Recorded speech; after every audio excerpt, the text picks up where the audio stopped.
And Maggie, you've been out and about lately. Can you tell us what you've been up to? I think what she means is I haven't been here. I'm not a well, there's no such thing as morning and night people, but I don't like getting up out of bed. Once I'm out, I'm perfectly happy to be out, but it's that process. So some of the things that both of them said really resonated with me, which is kind of interesting. I think, well, I'll start with what I do. I'm not going to talk about my childhood. It was typical. I was born a poor black child, as you all were. Or those of you of a certain age, some of you are like, what? But I'm a social worker. I was trained to be a social worker. Parents were attorneys, so not sure how that worked out. But and I've been working in senior services now for about 30 years, I realized, which makes sense because when I was about 9 years old, I was doing social work. I was trying to make sure everyone got along in my family and people weren't fighting, and so I was already doing it. So I started when I was 9, and it's been 30 years.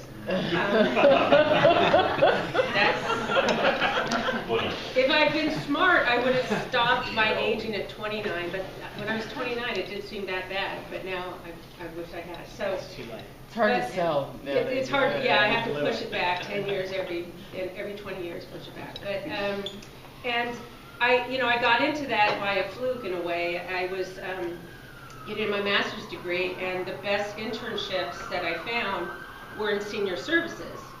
So I learned from my mother that, don't worry so much about the classes you were taking in college. Whenever possible, take the best teacher. Whatever the best teacher is teaching, take those classes, and you'll learn more than the most awesome class with a lousy teacher. So in that frame, I kind of went for the best internships, the most interesting people I could find, and it ended up being ombudsman work in Sacramento with a pretty much crazy person. But it was a very good learning experience. And then I wanted to get out of Sacramento again, and Linda was saying about you make decisions, you don't know where they're taking you, but they end up doing. And I knew I needed to get back to the coast away from Sacramento heat. So I ended up here with running the ombudsman program. And as a 26-year-old running a program that goes into nursing homes and visiting very, very old, frail people, a lot of people looked at me like, how do you know this? But my mom said I was born old, so it worked out.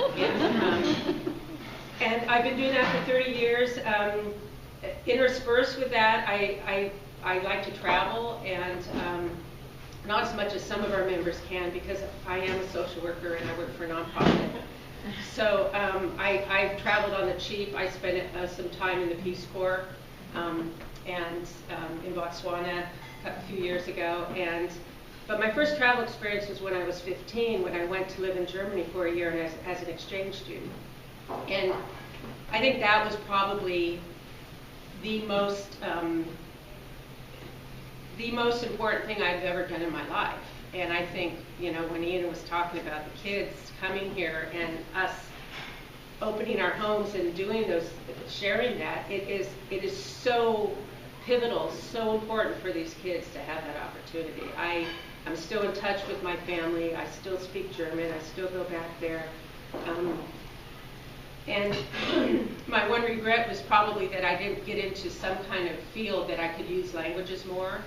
But whenever I went into a nursing home or I meet a senior who speaks German, gosh darn it, we're speaking German. And so I just, I encourage you, I'm trying to find get my landlord to be a host family because I live there. And I don't have room, but I have my own apartment, so if they host, then I can be involved in that way. So I'm really hoping they do it. I think it's important. I learned about Wanderlust when I was in Germany. And I still have it, so I'm right now in terms of what I'm up to, what I'm thinking about. And if we lose all our funding through the federal government, I'm hitting the road again. So I've been thinking about that and figuring out what I'm going to do. Realizing that we don't know, how long our lives are. We assume. I'm around older people, so we kind of assume, that's how long our life is.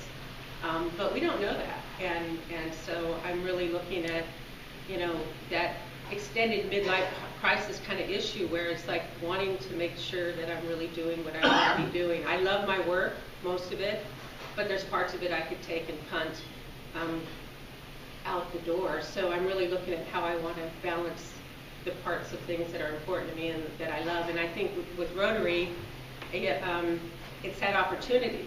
You know, getting together with a group of diverse people who are also smart. I mean, I was thinking, you know, everybody here is really smart and engaged and interesting and involved and working to solve problems rather than talk about problems. I mean, we talk for a short time and then we work to solve them, and that's really fun because some things you can't solve, but we're working on things that we can, and I really enjoy that. So. So if you don't see me here, it's just because my snooze alarm won, or I won, and it didn't. But I always think I should be here. So anyway, that's all I got.